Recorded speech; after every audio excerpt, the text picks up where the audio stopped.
There are realities that exist beyond the veil of ordinary perception realms accessed not through belief, but through experience, for astral travelers and remote viewers. These dimensions are not theoretical, they are navigable, they are observable, and some are terrifying. Among the most disturbing is a realm known as hell in a handbasket.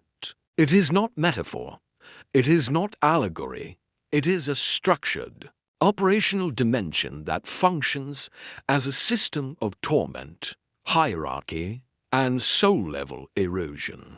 This article is not a theological treatise. It is a dimensional reckoning grounded in the experiential data of astral travelers and remote viewers who have accessed alternate realities through non-ordinary states of consciousness. It offers an analysis of what lies beneath the surface of our sanitized worldviews, revealing a realm that functions as both mirror and warning.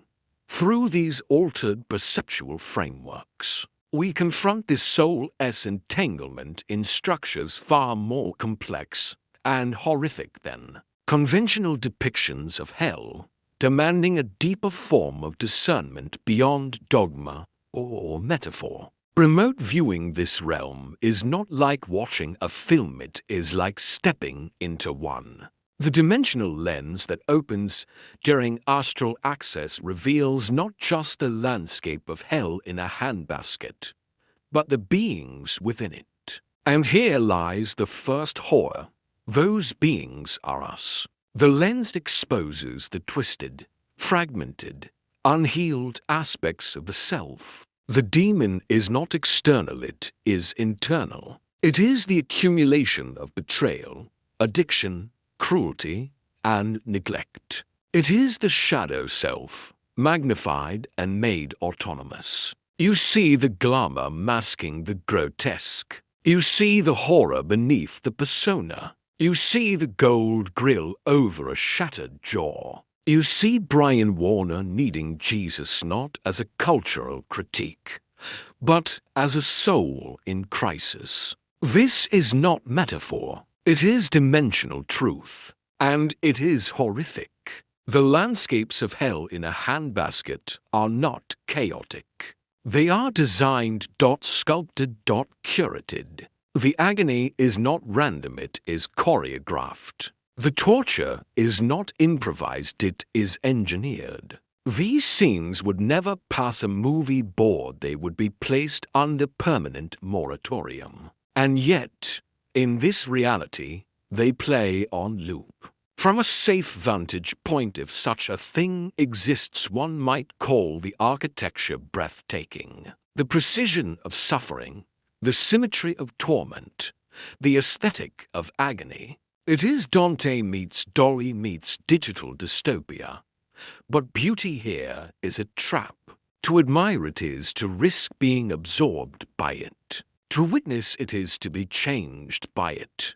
And if you're inside it, you're not admiring, you're surviving. This is not the devil's playground. It is his war room. The beings here do not frolic, they execute. Orders are barked. Souls are processed. There are no children here, because innocence cannot survive this frequency. The hierarchy is rigid, militaristic, and deeply transactional. At the top sits the architect of torment, what some might call the devil. Though the term is insufficient, around him a squad of enforcers, designers, and recruiters. Their job is not to punish, it is to convert, to turn the tormented into tormentors, to transform the broken into tools, to recruit demons from the ranks of the damned. And here lies the most terrifying possibility of all. You can become one of them. In hell in a handbasket, survival is not guaranteed. But there is a path, dark, seductive, and soul-destroying. That path is assimilation, to become part of the hierarchy, to work as a demon, to trade your autonomy for function, your discernment for obedience, your soul for structure. To do so, you must trust no one and use everyone. You must become automatic, efficient, ruthless. You must diminish what remains of your humanity and embrace the purpose of this place. You must become a cog in the machinery of damnation.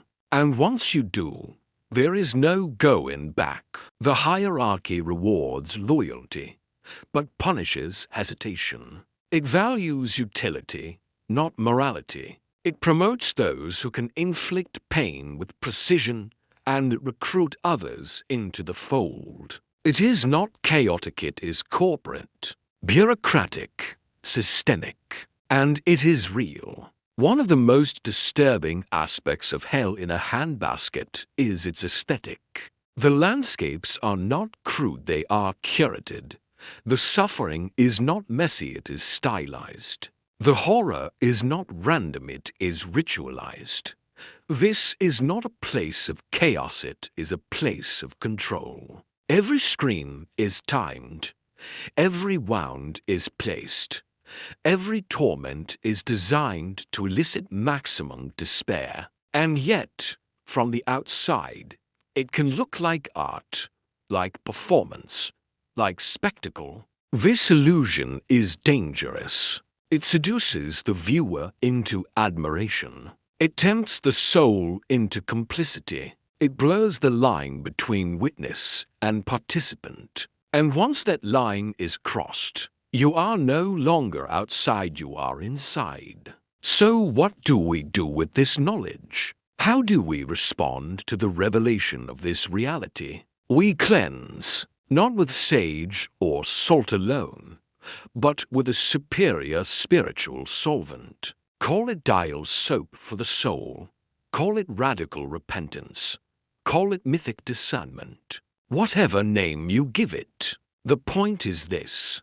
You must right your wrongs before you have a chance to see what they look like. In Hell's mirror, because in this reality, the soul is not judged, it is displayed, and the display is brutal. Cleansing is not about purity, it is about sovereignty. It is about reclaiming the fragments of the self before they are weaponized. It is about healing the trauma before it becomes architecture. It is about choosing autonomy over assimilation. And it is urgent. This article is not a warning, it is a reckoning, a call to ethical discernment. Hell in a Handbasket is not just a place, it is a possibility, a frequency, a consequence. And it is avoidable. But only if we act, only if we cleanse, only if we choose truth over glamour, healing over hierarchy, autonomy over assimilation. Because the demon within is not inevitable, it is optional. And the choice is ours. Hell in a Handbasket is not fiction. It is mythic reality. It is dimensional truth. It is the mirror we fear and the machine we feed. It is the horror beneath the glamour and the structure behind the chaos. To see it is to be changed. To enter it is to be consumed. To work within it is to be erased. But to cleanse, to reclaim, to discern, to heal is to transcend. And that is the path we must choose.